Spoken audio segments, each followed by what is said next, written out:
Hi again, and welcome to Hit the Bar, the Morecambe fans panel. Quite a lot to talk about this week, so we'll get straight into it. I think if we go with a bit of upbeat chat first, and the Doncaster game, I think we were all fairly confident last week, Freddie, when we were on the panel, but don't think any of it expected that result and a performance like that. Is that one of the best ones you've witnessed in your time as a Morecambe fan? Probably. Well, definitely the best of the season. In the top 5 probably. I sort of watched it dominate the game. Played quite a good passing game as well, which was good. Sort of different from Derek Ball as well. Sort of, if we were 2-0 up, Derek would sit behind the ball, whereas there was a lot more sort of passing move, and it works quite well. Obviously, 5-0 win. Very happy. Yeah, it's great. I mean, there's a temptation, Brian, I suppose, at 2-0 up at half time, away from home, in a game where, we're coming back after a bit of a juddery start, a few games. Yeah. There might have been a temptation to sit on the 2-0, but we certainly didn't do that, did we? I think what Freddie said is absolutely spot on. It's a change of philosophy now. Derek's gone to pastures north. I'm sure we'll talk about that a bit later. But I think so, gents. My thoughts on it is I'm just wondering how much of an influence Jed has had since he's come in the club. Yeah. Because we have been playing more positive football from the start. Yeah. So I'm just wondering how much he's influenced it overall. Yeah, because we have had the start under Derek without him. I'm not sure.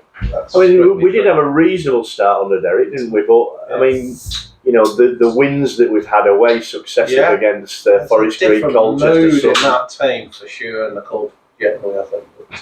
It was an amazing win. I mean, what fans dream of, isn't it? Yeah, fantastic. Nightmare with Wrexham, and then you go there and you dream of that. Don't you? Yeah, I mean that's well and truly distant memory now, isn't it? The games that we've one out Wrexham, hopefully.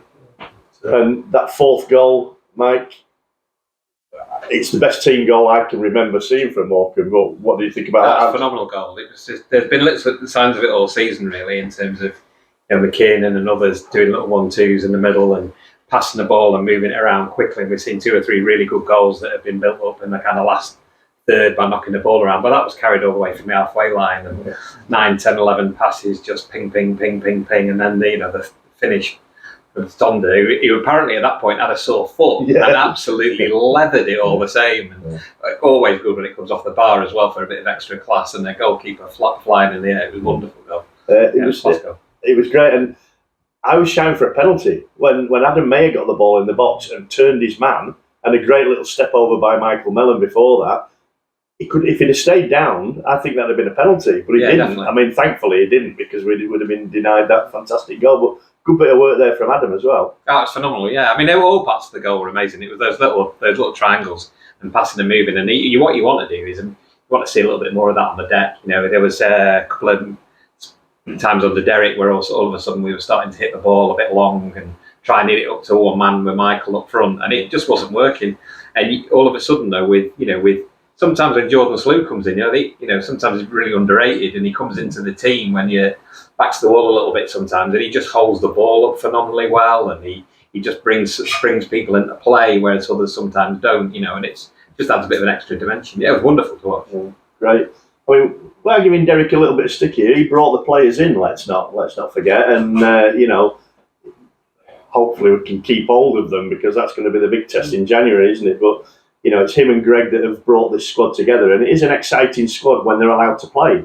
I'd agree. I think there's so much turmoil this season for a group of young players to still be playing as well as they do. And we had 2 games when Jed came in, which weren't great, but then they've picked it back up, and they're showing that they can bounce back, and they've done that all season, hence being 8th in the league. For a set of young players, you can't ask any more. I think the mentality, like Brian said, this team is probably as good as the promotion season. I don't think it's been as good since that promotion season. The sort of the attitude of the players. What impressed you most about the way we played on Saturday, Brian? These two have covered it really. It's the sort of close passing now. No 1-2s, triangles like Posh said. It's just the stuff you want to see played on the deck. I mean, decent pitch there. I mean, let's go back to that Borough game. I mean, that was just another nightmare on the. We had that bad run that we ran about that was started, I think. But that pitch, and it was flooded out the other week, wasn't it, as well? But yeah, we get on a decent surface there, and I think we've got the players that can take on anybody. It's exciting. Given the heads and given their encouragement to do that and play the football. What I will add about the young players and the turmoil behind the club is I think the young lads, they just want to play football, Glenn. I think that's all they're really interested in. They've got the enthusiasm to play the football. I don't think it's going to affect them that much. Some are on loan anyway, aren't they? Maybe the older pros, but certainly the young lads, I think they just want to go out and play. It's a good point you're making. Maybe that's a big advantage for us that we've got so many young players. I don't think it's affecting them, mate. A lot of, if they were slightly older with a family and a mortgage, absolutely. The turmoil that we will talk about next off the pitch might just play on the minds a little bit more. Like when the wages weren't getting paid last season, things like that. Let's hope it doesn't get to anything like that. Going on to that, what do you make of the latest? Do you want to try and explain the latest situation with the EFL and the board statement that we've heard this week? The announcement was fairly simple, really. It was that when we didn't pay the wages, and bear in mind, I think when we didn't pay the wages, that was simply Jason trying to push the envelope a bit and just say, look, if you don't let me sell the club, there's going to be price to pay and everything else, and I think he paid it a day later. And then what the EFL said was, you've got to put 125% of your. Now this is really interesting because it said turnover or wages, and the EFL actually have cocked up in their kind of an announcement. But 25% of your monthly wage bill into the bank as a kind of closed off account that you can't. So that's a security. So it's security. If we did go bang or we didn't pay the way, at least you've got you got a month's worth of wages there. And what the EFL statement said was that Jason put 125% in, and then at the end of the month used it to pay the wages, which was not the idea. And then the next month, when he was supposed to top it up again, he didn't top it up. Right. And that's as simple as it is. Now, the situation obviously is there isn't that 125% anymore, and obviously put pressure on him to continue to do that. The likelihood obviously is if that isn't done, then there will be a price to pay for the club. Now, obviously everybody's worried about that being a points deduction. It's not necessarily the case. If you look at Reading, what's happening at Reading, a lot of the pressure at the moment is on the owner rather than simply the club, because they recognise that outside of the ownership, maybe one single owner, the club is well run. And I think the EFL have to do a lot more of that, because the problem at our club is not our board, it's not our fan base, it's not the money situation, to be honest, in terms of that we're well supported by the community, we're well supported in other ways, and everything else is working well. Is it simply Jason is poorly running the club?